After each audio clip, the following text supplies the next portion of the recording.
नमस्कार मित्रांनो, निफ्टी हा 429 अंकांनी वाढून 22,828 वरती बंद झाला आहे. सेन्सेक्स 1310 अंकांनी वाढून 75,157 वरती बंद झाला आहे आणि निफ्टी बँक 762 अंकांनी वाढून 51,000च्या वरती बंद झाले. सगळे sectoral index, mid cap, small cap सगळे ग्रीनवरती आज बंद झालेले आहेत. 90 दिवसांचा जो पॉज लावला आहे ट्रम्प यांनी तो निश्चितच पॉझिटिव्ह आहे. 75 देश भारतासहित ज्यांच्यावरती फक्त 10% बेसलाईन टॅरिफ लावलेला आहे तो नक्कीच दिलासादायक आहे. ब्रेंट क्रूड हे सातत्याने $65 खाली आहे. सध्या ते 63.35 आहे आणि डॉलर इंडेक्स देखील 100 वर आलेला आहे. ह्या काही पॉझिटिव्ह गोष्टी आहेत. रेट कट जो RBIने केला आहे तोही पॉझिटिव्ह आहे. पॉवर ग्रिडच्या शेअरबद्दल आपण काल माहिती घेतली होती. तो आज 304 पर्यंत पोहोचला आहे. काल आपण त्याचा चार्ट पाहिला तेव्हा तो 293 या अंकावरती होता. TCSचे रिझल्ट हे पुअर आलेले आहेत. ग्रोथ गायडन्स थोडीशी ठीक आहे आणि मॅनेजमेंटची कॉमेंटरी देखील ठीक आहे, परंतु विचार केला तर इयर ऑन इयर बेसिसवरती प्रॉफिट मात्र कमी झालेला आहे. त्यामुळे आपण सातत्याने सांगत आलेलो आहोत की IT सेक्टरपासून दूर राहा.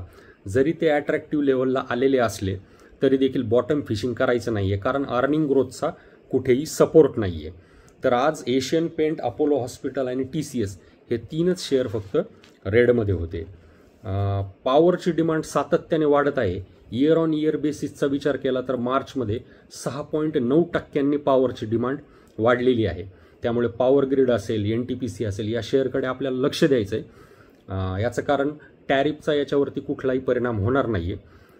भारतीय कंपन्याकडे आपल्याला लक्ष द्यायचं आहे की ज्या कंपन्यांवरती टॅरिफचा परिणाम होणार नाही आहे. ऑइल मार्केटिंग कंपन्यांच्या बाबतीत देखील तीच परिस्थिती आहे. ब्रेंट क्रूड सातत्याने जर $65 खाली राहिलं तर मार्जिन चांगलं राहील, कारण गव्हर्नमेंट हा काही जो काही बेनिफिट आहे तो कन्झ्युमरला पास ऑन करत नाही. त्यामुळे HP, BP, IOC या कंपन्यांचं मार्जिन चांगलं राहील. येणाऱ्या तिमाहीमध्ये त्यांचे प्रॉफिट चांगले राहतील.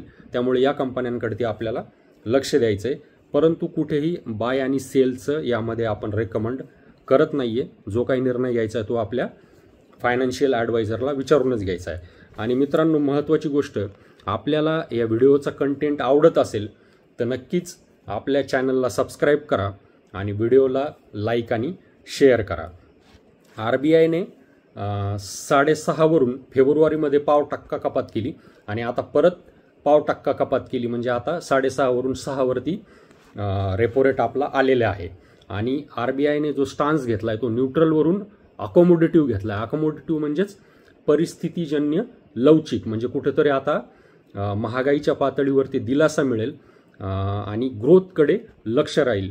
आणि RBIने जो अंदाजित GDPचा अनुमान व्यक्त केलेला आहे तो FY26 साठी 6.7 वरून 6.5 वरती केलेला आहे. आणि महागाईचा देखील CPI महागाईचा जो अनुमान आहे तो देखील 4.2 वरून 4% वरती केलेला आहे. म्हणजेच इंडियन मॅक्रो हे पॉझिटिव्ह आहेत. फक्त मूळ मुद्दा आहे तो वॉशिंग्टन आणि बीजिंगमध्ये भडकलेलं व्यापार युद्ध.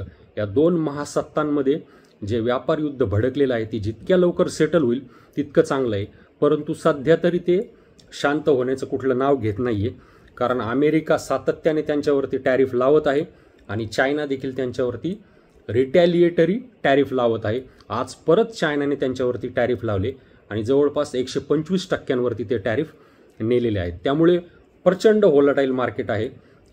बुधवारी जेव्हा 90 दिवसांचा पॉज जाहीर केला होता त्या दिवशी ऐतिहासिक अशी एका दिवसातील तेजी नॅसडॅक, S&P 500, डाऊ जोन्स इंडस्ट्रियल ॲव्हरेज यामध्ये आपल्याला पाहायला मिळाली, परंतु दुसऱ्या दिवशी परत ते मार्केट खाली आलेले. अशी प्रचंड व्हॉलॅटिलिटीची परिस्थिती आहे.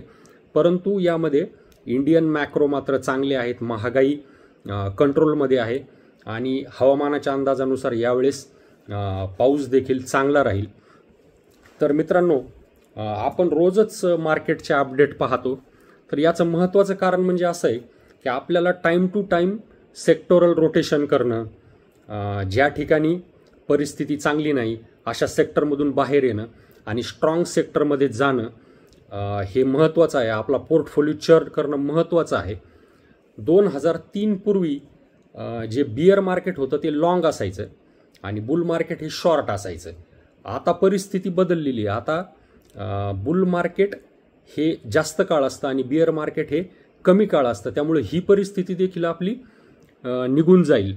परंतु आपल्याला या मार्केटमध्ये सातत्याने राहायचं आहे आणि त्यासाठी आपल्याला योग्य ते बदल आपल्यामध्ये करून घ्यायचे.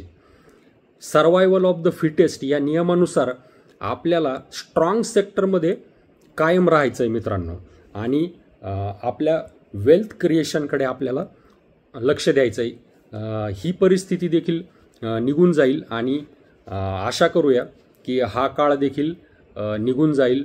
ट्रेड युद्ध जे काय व्यापार युद्ध आहे ते व्यवस्थित होईल आणि यातून आपण नक्कीच सकारात्मक मार्ग काढूया. परंतु आपल्याला या मार्केटमध्ये भारतीय कंपन्यांमध्ये अशा कंपन्यांमध्ये लक्ष द्यायचं की ज्याचा टॅरिफचा ज्यावर परिणाम होणार नाही आहे आणि भारतामध्येच त्यांची मूळ बाजारपेठ आहे जी अमेरिकेशी रिलेटेड नाही आहे. अशा मार्केटमध्ये आपल्याला लक्ष द्यायचं आहे. तुर्तास इथेच थांबूया. धन्यवाद.